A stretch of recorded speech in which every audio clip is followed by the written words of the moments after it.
बिहार में भाई पिछले 15 साल से भाजपा को बड़ी सफलता मिल रही है लोकसभा के चुनाव में। ज़्यादातर लोगों का मानना है कि भाजपा को सफलता नहीं मिल रही, मोदी जी के नाम पर वोट पड़ रहा है। समाज में कास्ट है तो राजनीति में भी कास्ट होगा, समाज में भ्रष्टाचार है तो राजनीति में भी भ्रष्टाचार होगा, समाज में अगर हिंदू मुस्लिम की भावना है तो राजनीति में भी दिखेगा। वो इसलिए वोट इसलिए नहीं कर रहा है कि वो जाति का है, इसलिए कर रहा है कि वो भाजपा को वोट दे नहीं सकता है, तो डर के मारे लालू जी को देता है। दूसरी तरफ लालू दिखाएंगे भाजपा का डर और भाजपा दिखाएगा नीतीश का डर। अभी प्रधानमंत्री आए, आप उनके भाषणों को सुनिए। और अभी हमने ये सीरीज भी शुरू किया है, प्रधानमंत्री इन गुजरात, प्रधानमंत्री इन बिहार।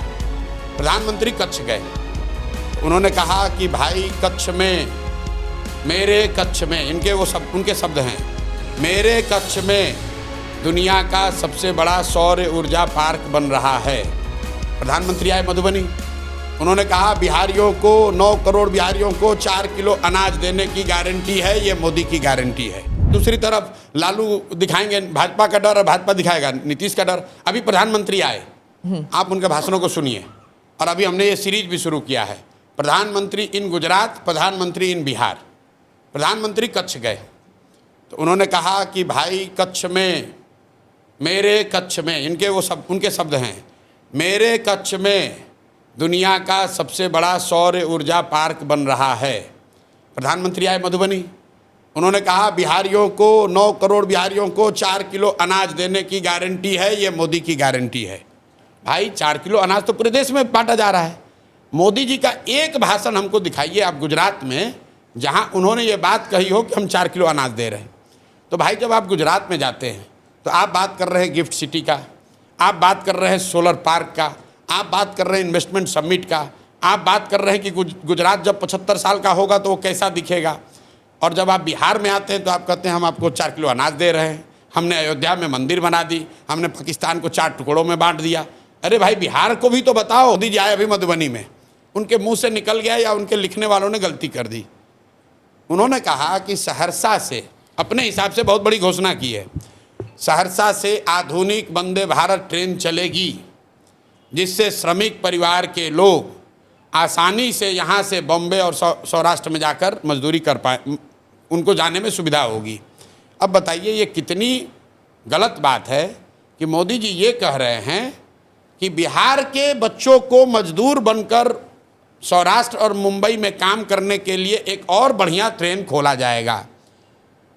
ट्रेन खुले, लोग ताली बजा रहे हैं, प्रशांत किशोर इसका विरोध कर रहे हैं, हमें ऐसी ट्रेन नहीं चाहिए। तो बैठे नहीं, सुनिए, ना तो काम हो ना कुछ नहीं हो, लेकिन हमें ऐसी ट्रेन नहीं चाहिए जहां पर हम लोग के बच्चे जानवर की तरह बैठकर मजदूरी करने जाएं। अब आप कहिए कि यहीं बैठा रहे, तो अंग्रेजों ने भी यही कहा कि तुम लोग यहाँ खाए बगैर मर रहे हो, हमारे साथ चलो मॉरिशस में चल के मसाला का खेती करो।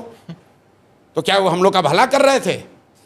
मोदी जी अगर कह दें तो किस उद्योगपति की आज देश में इतनी हिम्मत है कि वो बिहार में उद्योग नहीं लगाएगा? और आप बताइए, मोदी जी का भाषण 14 में हमने लिखा है, मैं आपको कोट कर देता हूँ। मोतिहारी में मैंने उस समय मोदी जी से कहलवाया, मोदी जी ने कहा कि इसी चीनी मिल से के बनी हुए चीनी से चाय पीऊँगा तब बिहार लौटूंगा, तब वोट मांगने आऊँगा। 14 में कहा था, नहीं बना। अरे भैया, मोतिहारी चीनी मिल का जमीन एक एक टुकड़ा बांट दिया गया, बेच दिया गया, और खरीदने वाले आधे से ज़्यादा भाजपाई हैं। आपके कैमरे पर कह रहा हूँ, फिर कहेगा कि मानहानि का दावा करेंगे। आधे से ज़्यादा मोदी जी के पार्टी के लोगों ने उस मिल के ज़मीन को बेच लिया, हड़प लिया। उसके बाद मोदी जी वहाँ 4 बार गए, लेकिन गलती मोदी जी की नहीं है, गलती बिहारियों की है, मोतिहारी के लोगों की है। क्योंकि 14 के बाद 3 चुनाव हुआ और तीनों बार भाजपा को ही मोतिहारी में फिर जिता दिया। और इस बार नहीं जिताएगा, इस बार सबक सिखाएगा, उनको दिखेगा। तो जाति एक फैक्टर है, लेकिन जाति एक मात्र फैक्टर नहीं है। पर आपके लिए कई सारे एनालिस्ट कहते हैं कि जब विधानसभा चुनाव करीब आएंगे तो सब यही उठाएंगे कि प्रशांत किशोर जो हैं ये स्वर्ण जाति के हैं, और आपकी जाति भी एक रोल प्ले कर सकती है। नहीं, देखिए ऐसा है कि अगर आप पैदा हुए हैं भारत में तो किसी न किसी जाति में आप पैदा हुए हैं। उसका तो यहाँ पर बोलबाला नहीं है ना स्वर्ण जाति का। ये आपको किसने कहा? मान लीजिए नीतीश जी नहीं है, एक मिनट, लालू जी नहीं है। बस मैं आ रहा हूँ। नीतीश जी की जाति का कब बोलबाला था यहाँ पर? नीतीश जी की जाति की कितनी संख्या है बिहार में? 2% से कम नीतीश जी की जाति की संख्या है। तो नीतीश जी जब तक मुख्यमंत्री नहीं बने थे तो क्या हमने किसी एनालिस्ट ने कहा था कि उनकी जाति का बोलबाला हो जाएगा बिहार में? और मेरी जाति का बोलबाला क्यों होना चाहिए भाई? बोलबाला तो अच्छी सरकार का होना चाहिए। लेकिन ये जो धारणा है कि आपकी जाति की संख्या ज़्यादा होगी तो आप जीत पाएंगे, ये सिर्फ बिहार नहीं, पूरे इंडिया का हमसे आंकड़ा ले लीजिए। ज़्यादातर राज्यों में जो सबसे ज़्यादा संख्या वाली जातियों के नेता हैं वो मुख्यमंत्री या टॉप पोस्ट पर नहीं पहुंचते हैं। आप आंध्रा को उठा के देखिए, आंध्रा में सबसे बड़ी जाति दलितों के बाद कापू की है, लेकिन वहाँ मुख्यमंत्री कौन बन रहा है? वो कम्मा बनते हैं या रेड्डी बनते हैं। महाराष्ट्र में भी आप देख लीजिए, जिनकी सबसे बड़ी जाति की संख्या वो नहीं बनते हैं। गुजरात, जिसकी जो सबसे बड़ी जाति की संख्या होती है उसका राज्य के टॉप पोस्ट पर पहुंचना। मोदी जी की जाति के कितने लोग गुजरात में हैं? शरद पवार जी के जाति के महाराष्ट्र के लोग सबसे ज्यादा संख्या में थोड़ी ना है। तो आप मुख्यमंत्री बन जाएंगे। मेरी बात नहीं हो रही है, मैं आपको एक दूसरी बात बताने की कोशिश कर रहा हूं कि जिसकी संख्या ज्यादा होती है उसको शुरुआती ताकत उसकी ज्यादा दिख सकती है। आप लालू जी के नजरिए से देखिए, लालू जी की जाति की संख्या मान लीजिए 17 है, तो क्या 17% लोग सरकार बना सकते हैं? जब तक दूसरे लोग उसमें जुड़ेंगे नहीं तब तक किसी भी जाति की संख्या इतनी नहीं है कि वो अपने दम पर किसी की सरकार बनवा दे या पूरी व्यवस्था बदल दे। अब जब आप एक डोमिनेंट कास्ट से आते हैं तो दूसरी सारी जातियां सामाजिक राजनीतिक तौर पर उससे डरती हैं और वो गोलबंद होती हैं। इसलिए आप देखते हैं कि पूरे देश में आप एनालिसिस करवा के देख लीजिएगा, अभी का ही नहीं, पिछले 20 साल का, ज़्यादातर मोस्ट डोमिनेंट कास्ट के रिप्रेजेंटेटिव जो होते हैं, लीडर होते हैं, वो समाज में टॉप पोजीशन पे उस राज्य में पहुंचने में उनको दिक्कत है। लालू जी भी नहीं बने हैं, लालू जी भी बिहार उन्होंने एक बार जीता है, ये ध्यान रखिए। आप कहिएगा लालू जी यहाँ यादव सबसे बड़ी समाज उनका संख्या वो बने, नहीं बने। लालू जी यहाँ 1995 में एक ही बार चुनाव जीते अपने दम पर, और वो तब जीते जब वो गरीबों के नेता के तौर पर देखे जाते थे।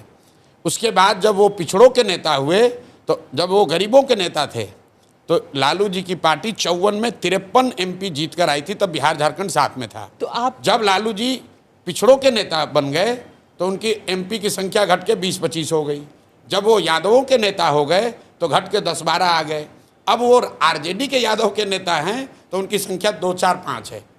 यादवों की संख्या उतनी है जितनी पहले थी। यादव 1995 में। तेजस्वी की क्या होगा? भाई उनकी कुछ नहीं है, कुछ नहीं है, वो तो लालू जी के लड़के हैं। तो उनकी जो कुछ भी है वो तो लालू जी का है।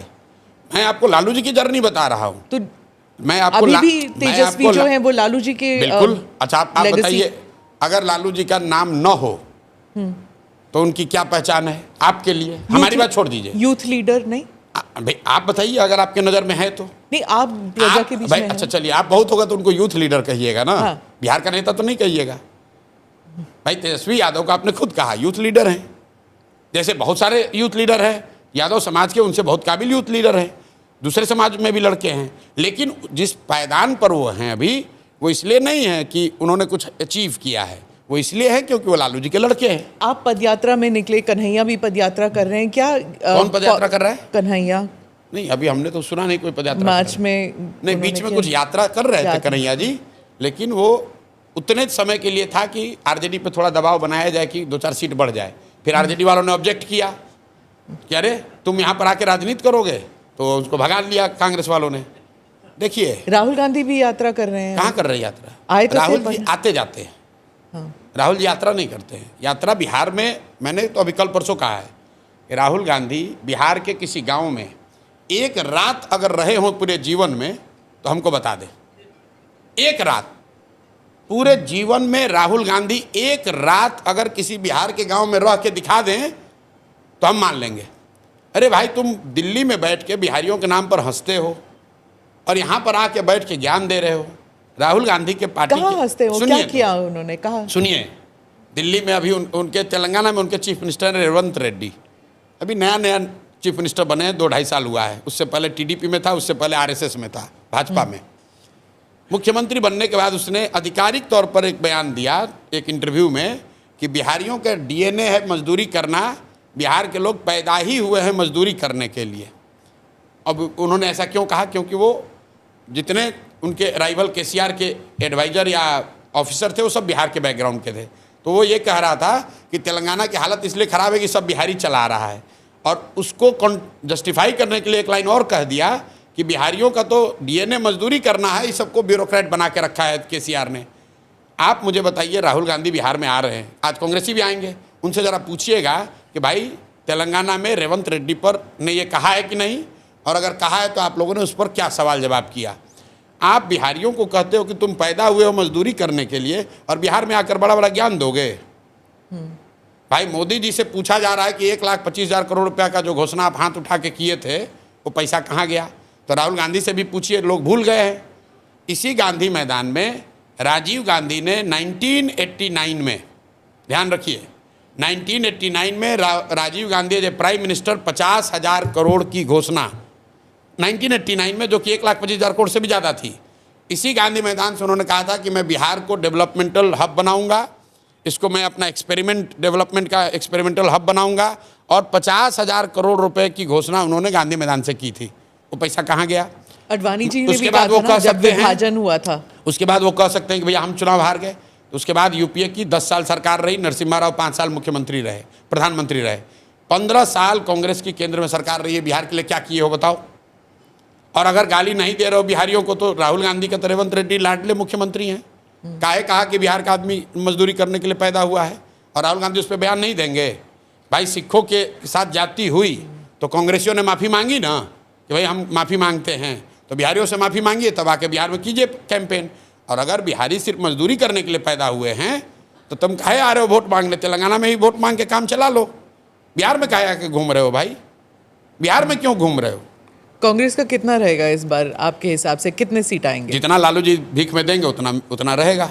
भाई कांग्रेस का यहाँ क्या औकात है? देखिए सब लड़के भी ताली बजा रहे हैं, उनको मालूम है बिहार में कांग्रेस जो है वो उसका कोई वजूद नहीं है। ये पिछले 25-30 साल से लालू जी का झोला ढोने वाले पार्टी हैं। मैंने कैमरे पर कहा है, अब ANI पर कह देता हूँ, राहुल गांधी बड़ी बड़ी बात करते हैं, उनमें राजनीतिक गूदा है, तो एक बार अपने दम पर बिहार में चुनाव लड़के दिखा दें, या वो खाली लालू जी से बराबरी का सीट मांग ले, 40% सीट मांग लो भाई। तेजस्वी जो है, जो बार बार कह रहे थे कि मुख्यमंत्री वही बनेंगे अगर गठबंधन सरकार में आती, तो फिर पर एक कमरे में मीटिंग हुई थी और खरगे जी और राहुल गांधी ने कुछ कह दिया और उसके बाद तेजस्वी अब नहीं कहते कि मुख्यमंत्री तेजस्वी जी इस बात पर ठीक है, तेजस्वी यादव को खरगे और राहुल गांधी से पूछने की जरूरत नहीं है। अगर राजद गठबंधन की सरकार बनती है तो उसके मुख्यमंत्री तेजस्वी होंगे, और उसका अप्रूवल राहुल गांधी को नहीं देना है, उसका अप्रूवल लालू जी को देना है, और लालू जी ने वो अप्रूवल दिया हुआ है। हाँ। यहाँ की राजनीति, राजद की गठबंधन की राजनीति के मुखिया लालू जी हैं, राहुल गांधी नहीं है, खड़गे नहीं है। जो लालू जी चाहेंगे वो होगा, और लालू जी यही चाहेंगे कि उनके परिवार का लड़का रहे। और दूसरी तरफ जो भाई देखिए, बीजेपी और एक चीज अपना अनुभव बता दूं, 15 में मैंने एक महागठबंधन की यहाँ मदद की है, और हमने देखा है कि कांग्रेसियों की क्या स्थिति है। हम लोगों ने कहा कांग्रेस को कि 40 सीट दे दीजिए, तो लालू जी 10 दिन तक हम लोगों को कहते, उलाना देते थे, कह रहे यार काहे 40 को इसको दे दिया, हम तो 20-25 को पे मना लेते हैं सबको, तुम लोग झूठो इसको 40 दे दिए हो। तो लालू जी जो फेंकेंगे वही कांग्रेस लेगी। हाँ, राजनीतिक दल के तौर पर हाथ पांव मारना उनका काम है। भाई कांग्रेस के यहाँ जो प्रभारी है उसको बुला के कह दीजिए कि कितना मिनिमम सीट होगा जिसके नीचे नहीं जाओगे, बता दो सर। आप नंबर अगले दिन उस प्रभारी ही हट जाएगा। सर आप नंबर दीजिए, मैं बता रहा हूँ, वो प्रभारी ही हट जाएगा। अगर एक आए थे उड़ीसा के प्रभारी यहाँ कांग्रेस के, कुछ बोले तो लालू जी ने उसी को हटवा दिया। अभी कांग्रेस को यहाँ कांग्रेस नहीं चलाती है, लालू जी चलाते हैं। लालू जी जैसे चाहेंगे वैसे होगा, क्योंकि गांधी परिवार से उनका जो रिलेशन है, गांधी परिवार के प्रति उनका एक ऑब्लिगेशन है। गांधी परिवार को लगता है कि जब सोनिया गांधी के विदेशी होने का मामला उठा उस समय लालू यादव ने उनकी मदद की, उसका वो कर्ज वापस कर रहे हैं, चाहे उसके एवज में बिहार के लोगों का भविष्य बर्बाद हो जाए तो कोई चिंता की बात नहीं। सर अंत में एक सवाल मैं ऑपरेशन सिंदूर पे करना चाहती हूँ कि ऑपरेशन सिंदूर को एक एज अ मिलिट्री ऑपरेशन आप कैसे देखते हैं, और as a political fallout आप क्या देखते हैं? देखिए, ऑपरेशन सिंदूर, मैं कोई मिलिट्री का विशेषज्ञ हूँ नहीं, और मैं उनमें से नहीं हूँ जो कहूँगा कि देश के बाहर और विपक्ष क्या कर रहा है। मैं सरकार की बात मान लेता हूँ।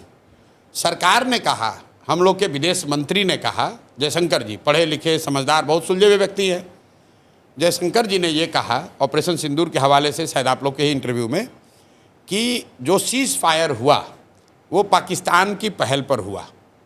तो मैं भाई जयशंकर जी की बात को मानता हूँ।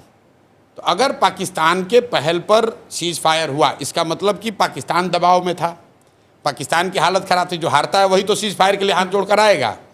तो अगर पाकिस्तान दबाव में था 1 दिन या 2 दिन के ऑपरेशन सिंदूर के बाद, तो भाई आप काहे सीज़ फायर किए? आपको 2-4 दिन और चलने देना चाहिए था, वो पाकिस्तान को मार के सेना वाले ठंडा कर देते। तो ये तो सरकार अपनी ही बात में फंसी हुई है। सरकार ये कह रही है कि मिलिटरीली ये सक्सेसफुल है। तो जब सक्सेसफुल था, पाकिस्तान घुटने पर आ गया था, आपसे सीज फायर के लिए रिक्वेस्ट कर रहा था, in the words of foreign minister Jaishankar, तो आपने सीज फायर किया क्यों? देश की जनता तो यही पूछ रही है कि भाई सीज फायर ये अचानक से क्यों हो गया? ट्रंप जी अपना अलग डफली बजा रहे हैं कि हमने अमेरिका से ही करा दिया। तो भाई ट्रंप की बात को हम क्यों मानेंगे? हम तो अपने देश की बात, सरकार की बात मानेंगे।